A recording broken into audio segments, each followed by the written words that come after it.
Delegate troop tuition. Delegate, delegate, delegate, delegate.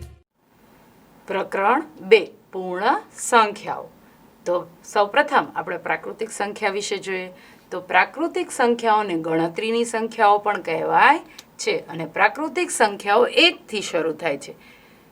1, 2, 3, 4 અનંત સુધી પ્રાકૃતિક સંખ્યાઓ છે અને તેને ગણતરીની સંખ્યાઓ પણ કહી શકાય. ગણતરીની સંખ્યાઓ. પ્રાકૃતિક સંખ્યામાં સૌથી નાની અને પહેલી સંખ્યા 1 છે. પ્રાકૃતિક સંખ્યાઓમાં સૌથી નાની અને પહેલી સંખ્યા 1 છે. પ્રાકૃતિક સંખ્યાઓ અસંખ્ય છે, અનંત છે, તેથી તેની મોટી સંખ્યા આપણે શોધી શકીએ નહીં. પ્રાકૃતિક સંખ્યાની સૌથી મોટી સંખ્યા ન મળે. પ્રાકૃતિક સંખ્યા દર્શાવવા માટે n સંકેતનો ઉપયોગ કરવામાં આવે છે. પ્રાકૃતિક સંખ્યા દર્શાવવા માટે સંકેત n નો ઉપયોગ થાય છે. ચાલો હવે આપણે જોઈએ પહેલાની સંખ્યા અને પછીની સંખ્યા. તો પહેલાની સંખ્યા એટલે આપેલ જે પણ સંખ્યા આપી હોય તેમાંથી 1 બાદ કરીએ તો જે સંખ્યા મળે તેને પહેલાની સંખ્યા કહે છે. આપેલ સંખ્યામાંથી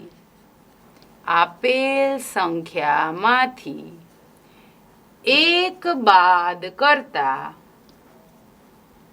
તેની પહેલાની સંખ્યા મળે.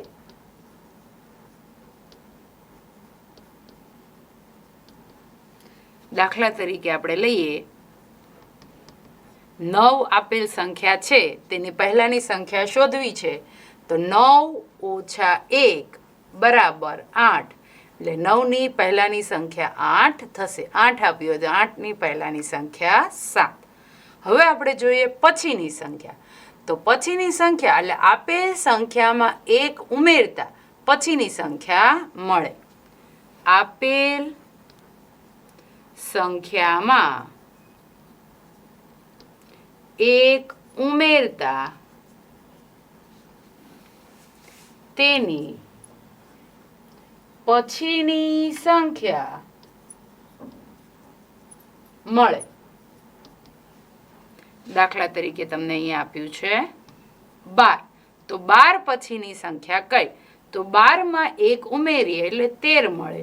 એટલે 12 પછીની સંખ્યા 13. સમજો તમને અહીંયા 101 આપ્યું તો 101 પછીની સંખ્યા કઈ? તો એમાં 1 ઉમેરતા તમને મળે 102. એટલે 101 પછીની સંખ્યા 102 થશે. પૂર્ણ સંખ્યા. તો શૂન્ય અને બધી પ્રાકૃતિક સંખ્યાઓ મળી અને પૂર્ણ સંખ્યાઓ બને. અહીંયા આપણે આ રીતે લખી શકીએ. શૂન્ય અને બધી પ્રાકૃતિક સંખ્યાઓ મળીને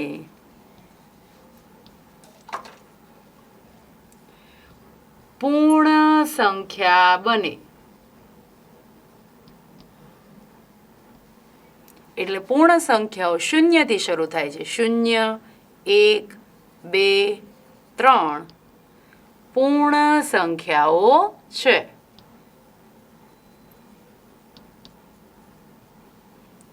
હવે પ્રાકૃતિક સંખ્યા 1 થી શરૂ થાય છે, પરંતુ પૂર્ણ સંખ્યાઓ 0 થી શરૂ થાય છે. તેથી પૂર્ણ સંખ્યાની સૌથી નાની અને પહેલી સંખ્યા છે 0. સૌથી પહેલી અને નાની પૂર્ણ સંખ્યા શૂન્ય છે. હવે પૂર્ણ સંખ્યાઓ અનંત અને અસંખ્ય છે, તેથી સૌથી મોટી સંખ્યા મળે નહીં.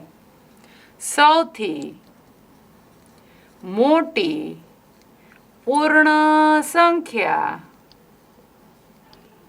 ન મળે, કારણ કે પૂર્ણ સંખ્યાઓ અનંત અને અસંખ્ય છે. હવે પૂર્ણ સંખ્યાઓ દર્શાવવા માટે ડબલ્યુ સંકેતનો ઉપયોગ થાય છે. પૂર્ણ સંખ્યાઓ દર્શાવવા માટે ડબલ્યુ સંકેત વપરાય છે. તેથી આપણે આ રીતે લખી શકીએ, ડબલ્યુ બરાબર 0, 1, 2, 3.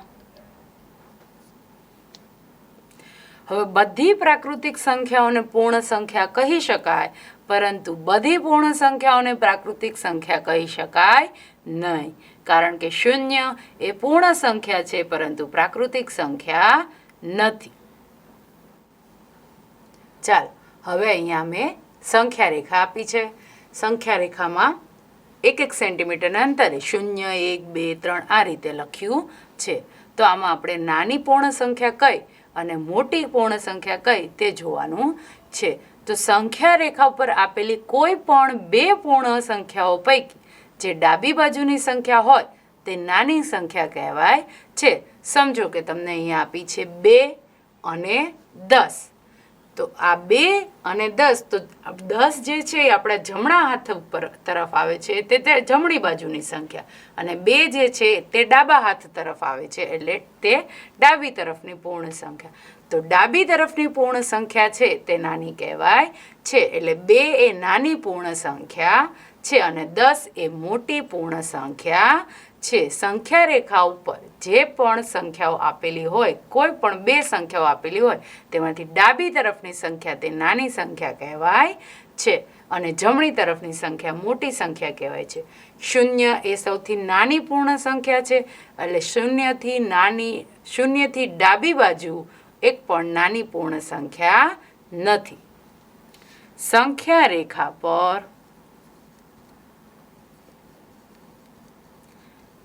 આપેલ બે પૂર્ણ સંખ્યાઓ પૈકી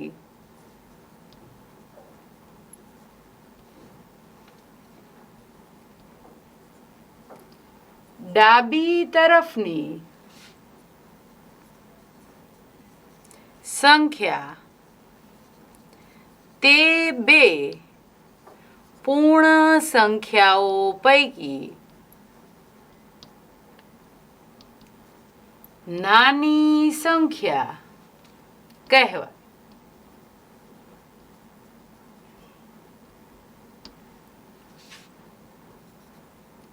હવે મોટી, તો સંખ્યા રેખા પર આપેલ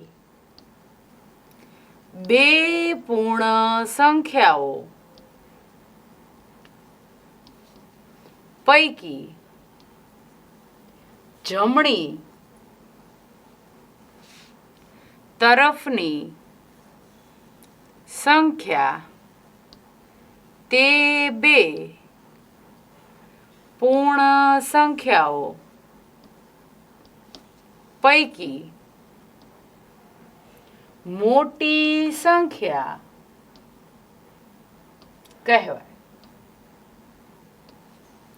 સંખ્યા રેખા પર શૂન્યની ડાબી તરફ એક પણ પૂર્ણ સંખ્યા નથી.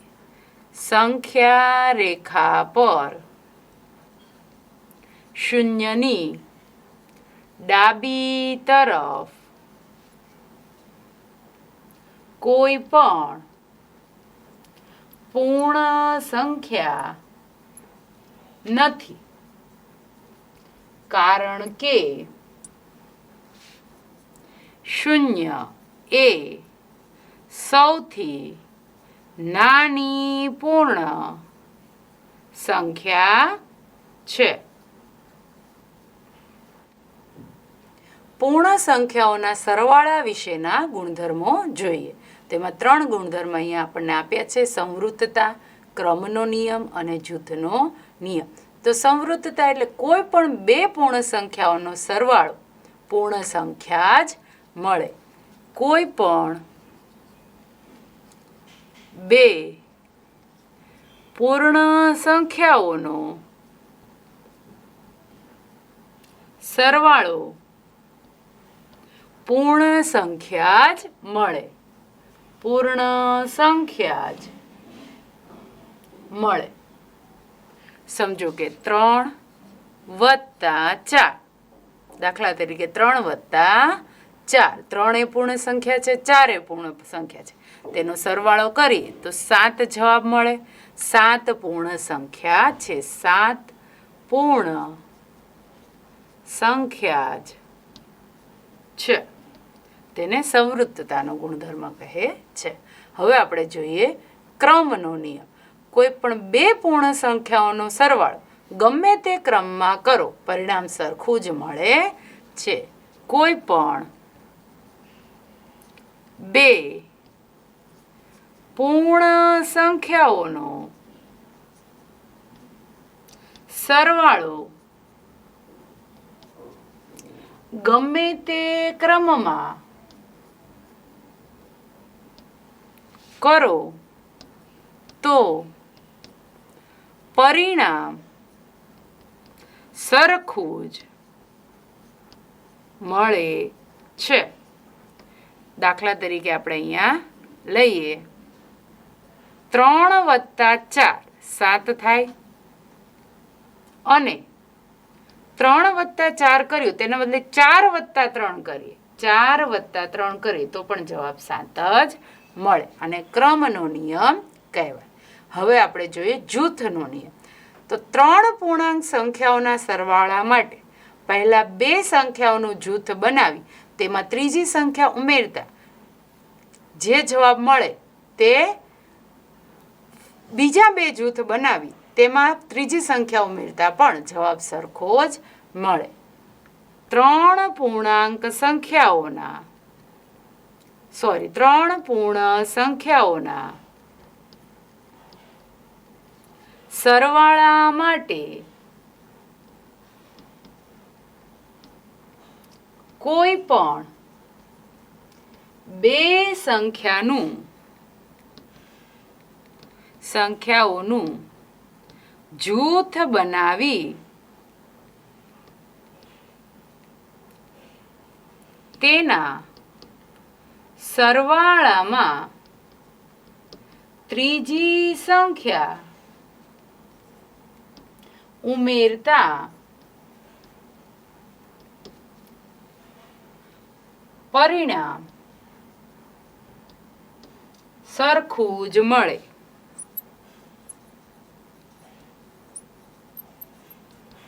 દાખલા તરીકે 3 વત્તા 4 આ બંનેનું એક જૂથ બનાવીએ અને વત્તા 5 કરીએ તો 3 વત્તા 4 થાય 7. 7 વત્તા 5 થઈ જશે 12. હવે 3 વત્તા 4 વત્તા 5, 4 અને 5 નું જૂથ બનાવીએ તો 3 વત્તા 9 થઈ જશે. 4 વત્તા 5 9. 3 વત્તા 9 થઈ જશે 12. આ રીતે કોઈ પણ 2 સંખ્યાનું જૂથ બનાવી તેમાં ત્રીજી સંખ્યા ઉમેરતા પરિણામ સરખું જ મળે. 0 એ સરવાળાની તટસ્થ સંખ્યા. એટલે કોઈ પણ પૂર્ણ સંખ્યા હોય તેનો સરવાળો 0 સાથે કરતા જવાબ તેની તે પૂર્ણ સંખ્યા જ મળે. એટલે 0 વત્તા 7 કરીએ તો જવાબ આપણને 7 જ મળે. એટલે 0 એ સરવાળા માટેની તટસ્થ સંખ્યા છે. તો અહીંયા આપણે આ રીતે લખશું: કોઈ પણ પૂર્ણ સંખ્યામાં 0 ઉમેરતા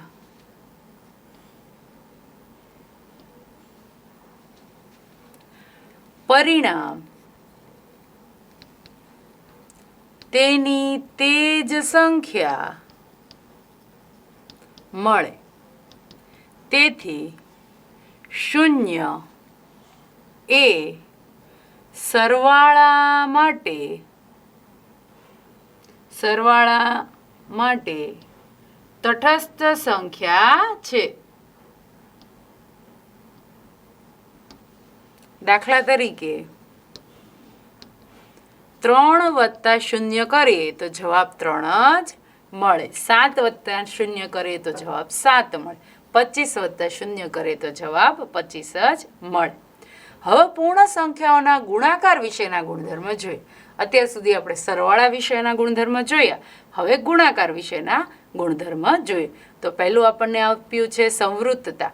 તો કોઈ પણ પૂર્ણ સંખ્યાનો ગુણાકાર નો જવાબ પૂર્ણ સંખ્યા જ મળે. તેને સંવૃત્તતાનો ગુણધર્મ કહેવાય. કોઈ પણ બે પૂર્ણ સંખ્યાઓનો ગુણાકાર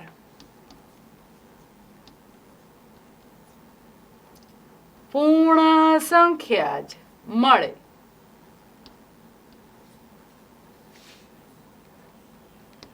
દાખલા તરીકે 3 ગુણ્યા 4, 3 પૂર્ણ સંખ્યા છે, 4 પૂર્ણ સંખ્યા છે, તેનો ગુણાકાર આપણને 12 મળે છે. તો 12 પણ પૂર્ણ સંખ્યા જ છે. હવે ક્રમનો નિયમ. તો કોઈ પણ બે પૂર્ણ સંખ્યાઓનો ગુણાકાર ગમે તે ક્રમમાં કરવામાં આવે તો પરિણામ સરખું જ મળે. ઉદાહરણ તરીકે 3 ગુણ્યા 4 12 થાય, તો 4 ગુણ્યા 3 પણ 12 જ થાય. 5 ચોક 20 થાય, તો 4 પંચા પણ 20 જ થાય. તો ક્રમના નિયમમાં આપણે લખીશું કોઈ પણ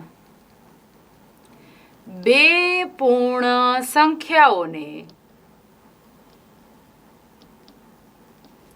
ગમે તે ક્રમમાં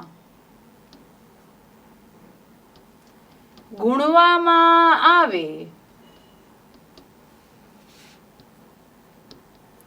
તો પરિણામ સરખું જ મળે. દાખલા તરીકે 4 ગુણ્યા 5 બરાબર 20 થાય, તો અહીંયા 4 ગુણ્યા 5 લખ્યું, તેને બદલે 5 ગુણ્યા 4 લખે. 5 ગુણ્યા 4 પણ 20 જ થાય. આ છે આપણો ક્રમનો નિયમ. હવે જોઈએ જૂથનો નિયમ. તો કોઈ પણ 3 પૂર્ણ સંખ્યાઓના ગુણાકાર માટે પ્રથમ 2 સંખ્યાઓનો ગુણાકાર કરી તેને ત્રીજી સંખ્યા વડે ગુણતા જવાબ સરખો જ મળે. કોઈ પણ 3 પૂર્ણ સંખ્યાઓના ગુણાકાર માટે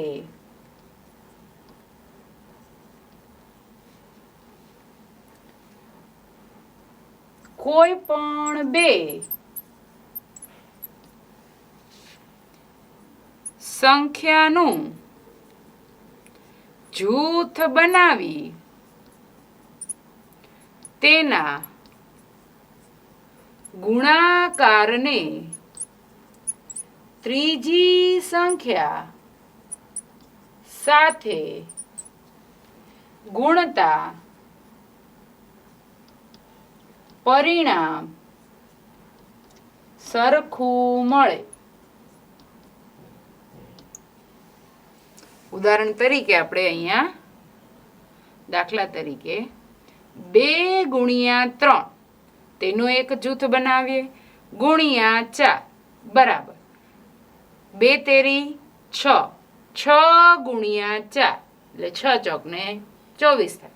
તેના બદલે આપણે 2 ગુણ્યા 3 ગુણ્યા 4, 3 અને 4 નું જૂથ બનાવીએ, તો 2 ગુણ્યા 3 ચોક ને 12 એટલે 12 દૂને 24. આપેલ 3 સંખ્યાઓનું ગમે તે ક્રમમાં જૂથ બનાવે તો ગુણાકાર સરખો જ મળે. 1 એ ગુણાકારની તટસ્થ સંખ્યા છે, કારણ કે કોઈ પણ સંખ્યાનો કોઈ પણ પૂર્ણ સંખ્યાનો ગુણાકાર 1 સાથે કરી તો જવાબ તેની તે જ સંખ્યા આવે. તેથી તેને 1 ને એ ગુણાકારની તટસ્થ સંખ્યા કહી શકે. કોઈ પણ પૂર્ણ સંખ્યાનો ગુણાકાર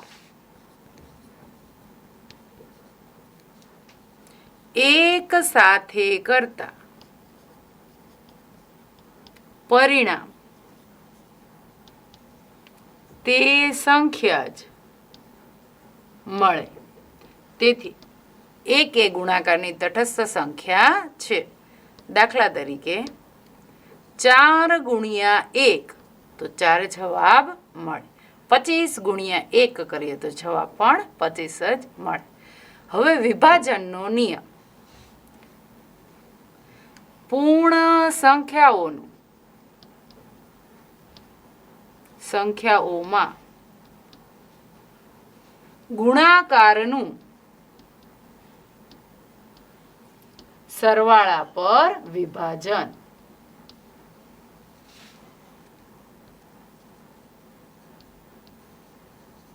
સમજો કે તમને અહીંયા આપ્યું છે 2 ગુણ્યા 3 વત્તા 5. તો સૌ પ્રથમ 2 ગુણ્યા 3 વત્તા 5 એટલે 3 વત્તા 5 થઈ જશે 8. 8 દુ 16. હવે તેના બદલે આપણે 2 નો ગુણાકાર 3 સાથે કરીએ. 2 ગુણ્યા 3 પછી અહીંયા સરવાળાની નિશાની છે એટલે સરવાળાની નિશાની. 2 ગુણ્યા 5 બરાબર 2 તેરી 6 વત્તા 2 પંચા 10. હવે 6 વત્તા 10 થઈ જશે 16. એટલે ગુણાકારનું સરવાળા પર વિભાજન. ગુણાકારનું સરવાળા પર વિભાજન. ઉદાહરણ 1. 234, 197 અને 103 સંખ્યાઓનો સરવાળો કરો. તો અહીંયા આપણે આ રીતે લખીએ 234 વત્તા 197 વત્તા 103. તો આમાં 3 સંખ્યાઓનો સરવાળો કરવાનો છે એટલે આપણે જૂથ બનાવીએ. તો આ બંનેનું જૂથ બનાવીએ 197 વત્તા 103. આ રીતે જૂથ બની ગયું. હવે 234 વત્તા આ બંનેનો સરવાળો થઈ જશે 300. આપણે રફકામમાં ઊભો સરવાળો કરી જોવાનો એટલે આપણને જવાબ મળશે 300. હવે 234 વત્તા 334 234 વત્તા 300 એટલે થઈ જશે 534. આ રીતે આપણે સરવાળો કરવાનો. ઉદાહરણ 2. 14 વત્તા 7 વત્તા 6 નો સરવાળો કરો. તો આપણે સરળ ઊભી રીતે 14 વત્તા 7 વત્તા 6 લખીને પણ સરવાળો કરી શકીએ. પરંતુ આપણે આ રીતે કરીએ 14 વત્તા 6 એનું બંનેનું એક જૂથ બનાવીએ. કારણ કે 14 વત્તા 6 20 થાય આપણને ફટાફટ આવડે. વત્તા 17 બાકી છે આપણે. 14 વત્તા 6 થઈ જશે 20 વત્તા 17. હવે 20 વત્તા 17 એટલે થઈ જશે 37. હવે ઉદાહરણ 3 જોઈએ. 12 ગુણ્યા 35 શોધો. તો આપણને ગુણાકાર તો આવડે જ છે. રફ કામમાં આપણે 12 ગુણ્યા 35 કરીને દાખલો કરી શકીએ. પરંતુ આપણે આ સરળ રીતે કરીએ તો 12 ને આપણે 6 દૂને 12 થાય એટલે 6 ગુણ્યા 2. 12 ને બદલે આપણે 6 ગુણ્યા 2 લખીએ કારણ કે 6 દૂને 12 ગુણ્યા 35. હવે આપણે આ બંનેનું એક જૂથ બનાવીએ 2 ગુણ્યા 35નું. તો અહીંયા લખીએ 6 ગુણ્યા 35 દૂને 70 ગુણ્યા 70. હવે 6 ગુણ્યા 70 એટલે 6 ગુણ્યા 7 થાય 6 સત્તા 42 અને એક મીંડું એટલે 420 ગુણાકાર આપણને મળે. ઉદાહરણ 4. 8 ગુણ્યા 1769 ગુણ્યા 125 શોધો. તો 8 ગુણ્યા 1769 કરીએ પછી જે જવાબ મળે તેનો 125 સાથે ગુણાકાર કરીએ તો એ બહુ વધારે લાંબી ગણતરી થઈ જાય. એટલા માટે આપણે સરળ રીતે આ દાખલો કરીએ તો 8 ગુણ્યા 125 કરીએ આપણે. 8 ગુણ્યા 125 ગુણ્યા 1769. તો 8 ગુણ્યા 125 એટલે 1000 થઈ જાય. એટલે અહીંયા લખી નાખીશું 1000 ગુણ્યા 1769 ઓગણસિત્તેર. હવે 1000 ગુણ્યા 1769 એટલે 1769 અને 1000ના 3 મીંડા આપણે લગાડી દઈએ એટલે જવાબ આપણને મળશે 17,69,000. હવે ઉદાહરણ 5 જોઈએ. એક સ્કૂલની કેન્ટીન દરરોજ ભોજન માટે ₹20 અને દૂધ માટે ₹4 લે છે. આ બાબતોમાં 5 દિવસમાં કેટલા નાણાં ખર્ચો છો? તો ભોજન માટે તમે 5 દિવસમાં કેટલા રૂપિયા ચૂકવશો, દૂધ માટે કેટલા ચૂકવશો અને પછી એની કુલ કિંમત આપણે શોધીએ. તો અહીંયા આ રીતે લખીએ, ભોજનની કિંમત બરાબર 5 દિવસ આપણે ભોજન કરવાનું છે. એક દિવસનો ખર્ચો છે ₹20 એટલે 5 ગુણ્યા 20 એટલે થઈ જશે ₹100નો ખર્ચો. હવે અહીંયા લખીએ દૂધની કિંમત બરાબર 5 દિવસ આપણે જમવાનું છે એટલે 5 ગુણ્યા એક દિવસના દૂધનો ખર્ચ છે ₹4 એટલે ગુણ્યા 4, 5 ચોકને 20 એટલે 5 દિવસમાં કુલ ખર્ચ બરાબર 100 વત્તા 20 એટલે ₹120નો ખર્ચો 5 દિવસમાં થશે. ઉદાહરણ 6. વિભાજનના ગુણધર્મનો ઉપયોગ કરીને 12 ગુણ્યા 35 શોધો. તો આપણે અહીંયા લખીએ 12 ગુણ્યા 35. તો વિભાજનના ગુણધર્મનો ઉપયોગ કરવાનો છે તેથી 12 ગુણ્યા 35ને બદલે લખશું આપણે 30 વત્તા 5. હવે 12 ગુણ્યા 30 કરીએ. 12 ગુણ્યા 30 વત્તા છે એટલે વત્તા 12 ગુણ્યા 5. આ નિયમ ગુણધર્મ આપણે ભણ્યા હતા, ગુણાકારનું સરવાળા પર વિભાજન. 12 ગુણ્યા 30 વત્તા છે એટલે વત્તા 12 ગુણ્યા 5. હવે 12 ગુણ્યા 30 એટલે 12 તેરીને 36 ને 1 મીંડો એટલે 360 વત્તા 12 ગુણ્યા 5 એટલે 12 વત્તા 5 થઈ જશે 12 ગુણ્યા 5 એટલે 12 પંચાને 60. 360 વત્તા 60 થઈ જશે 420. હવે ઉદાહરણ 7 જોઈએ. 126 ગુણ્યા 55 વત્તા 126 ગુણ્યા 45 ને સરળ બનાવો. તો પહેલા તો આપણે અહીંયા લખીએ 126 ગુણ્યા 55 વત્તા 126 ગુણ્યા 45. હવે આપણે અહીંયા જોઈ શકીએ કે આ બંને સંખ્યા વચ્ચે ગુણાકારનો સંબંધ છે અને આ બંને પૂર્ણ સંખ્યાઓ વચ્ચે ગુણાકારનો સંબંધ છે અને બંનેમાં સામાન્ય 126 છે એટલે આપણે 126 સામાન્ય કાઢી લઈએ. 126 ગુણ્યા અહીંયા ગુણાકારનો સંબંધ છે એટલે ગુણાકાર લખીએ. કૌંસમાં લખીએ 55, અહીંયા વત્તા છે એટલે વત્તા, અહીંયા 126 જે છે એ આપણે સામાન્ય કાઢી લીધા એટલે વધ્યા 45 એટલે વત્તા 45 લખીએ. હવે 126 ગુણ્યા 55 વત્તા 45 થઈ જાય 100 એટલે અહીંયા લખીએ 100. હવે 126 ગુણ્યા 100 એટલે 126 અને 100ના 2 મીંડા એટલે થઈ ગયું 12,600. આ રીતે સરળ રીતે આપણે સરવાળો અને ગુણાકાર કરી શકીએ.